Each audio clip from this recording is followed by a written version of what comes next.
The handsome boy finally succeeded in climbing into the king's bed, a feat that would not have been possible without his mother's help. However, George no longer wanted to be a puppet, so he severed ties with his mother and aligned himself with the court officials instead. With the king's favor, George wielded immense power in the palace. The queen had been dead for weeks, but George refused to allow her burial, citing a lack of funds. The crown prince, emotionally distraught, demanded to know how long he would wait. His mother was slowly decomposing. George replied unhurriedly, "Soon." Before leaving, the prince issued a warning. The moment he ascended to the throne, he would ensure George was banished from the court. Mary also couldn't understand her son's behavior. Was it merely for personal gain? George explained that he would bury the queen, but only when the timing was right. At that moment, the old king was in his room, laughing and playing with his male favorites. He blamed George for ruining the mood. The king was still unaware that the queen had died.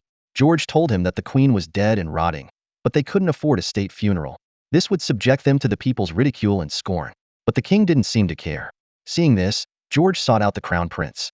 Though the prince harbored resentment toward George, as George had monopolized the king's affection, he agreed that burying the queen was paramount.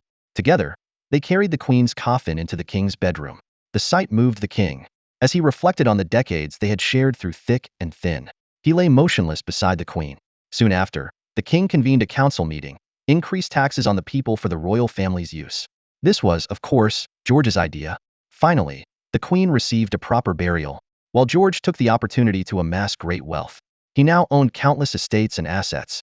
George desperately hoped his wife, Katie, would give him a son to secure everything he had built. Katie, however, didn't care whether it was a boy or a girl, reassuring him that they could have more children. The national treasury's deficit raised suspicions, and the elder statesmen of the Privy Council, a principal judge, decided to investigate. This terrified George and his allies. The judge was the most upright official in the court. The ministers urged George to seek the king's intervention, but the king refused to see him. Mary, who had once elevated her son to power, now found herself abandoned.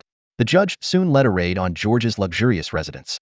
Fortunately, George's younger brother had been tipped off in advance, allowing them to escape through a side door.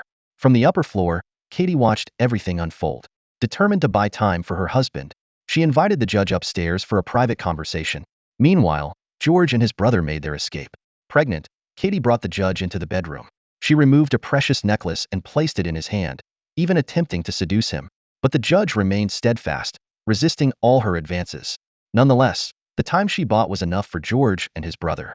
The brothers sought refuge with Mary. She didn't even glance at them, waiting instead for an apology. Seeing her demeanor, George turned to leave. But his brother knew that only Mary could save them now. Let him say it. We need you. Kneel. No. Kneel. Sensing the situation, the brother immediately knelt down. Mary stared at George, waiting to see his reaction. George hesitated, but ultimately relented. Mary already knew about her son's predicament. The solution was simple. He needed to betray his allies. With Mary's help, George narrowly escaped danger. He accumulated more and more wealth. Unfortunately, his wife gave birth to a girl.